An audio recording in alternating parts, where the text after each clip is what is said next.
ఆధార్ నమోదు చేసుకుని 10 సంవత్సరాల దాటిన ప్రతి ఒక్కరూ విధిగా ఆధార్ అప్డేట్ చేయించుకోవాలని కోనసీమ జిల్లా మండపేట మున్సిపల్ కమిషనర్ బి రాము తెలిపారు. మండపేట మున్సిపల్ కార్యాలయంలో ఆయన మాట్లాడారు.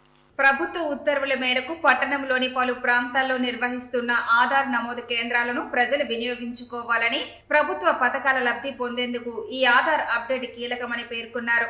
ఈ ప్రత్యేక ఆధార్ నమోదు కేంద్రం ద్వారా ఇప్పటి వరకు ఆధార్ లేని వారు కొత్తగా నమోదు చేసుకోవచ్చని, గతంలో ఆధార్ నమోదు చేసుకున్న 6 సంవత్సరాల వయసు దాటిన పిల్లలు తప్పనిసరిగా upgrade చేయించుకోవాలన్నారు.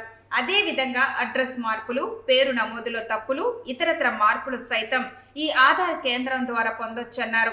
Voter ID, ration card, bank passbook, PAN card, driving licence తదితర ఆధారాలతో ఆధార్ కార్డు అప్డేట్ ప్రక్రియను పూర్తి చేసుకోవాలన్నారు.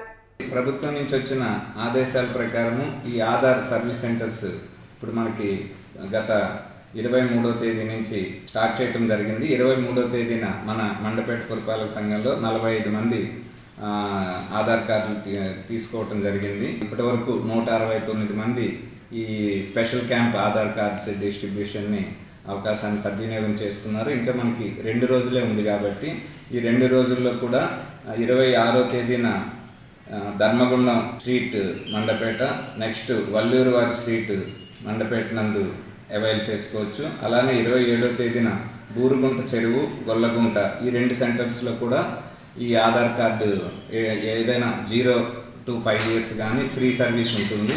అలానే ఆధార్ కార్డు కరెక్షన్స్ కావాలన్నా, అప్డేషన్ కావాలన్నా, ఎటువంటి డౌట్స్ ఉన్నా కూడా ఇమీడియట్గా మీరు సచివాలయానికి వెళ్ళి education and data processing secretaries కానీ, లేదంటే అడ్మిన్స్ కానీ, లేదా అదర్ సెక్రటరీస్ ద్వారా కానీ ఈ యొక్క అవకాశాన్ని సద్వినియోగం చేసుకోండి. ఇంకా ఏదైనా డౌట్ ఉన్నా కూడా పురపాలక సంఘానికి వచ్చి మీ యొక్క డౌట్స్ ఏమైనా ఉంటే క్లారిఫై చేసుకొని, ఈ ప్రభుత్వం నుంచి ఎటువంటి లబ్ధి పొందాలన్నా కూడా ఈ ఆధార్ కార్డు, రేషన్ కార్డు ఇవి కంపల్సరీ కాబట్టి అందరూ కూడా ఈ అవకాశాన్ని సద్వినియోగం చేసుకోండి.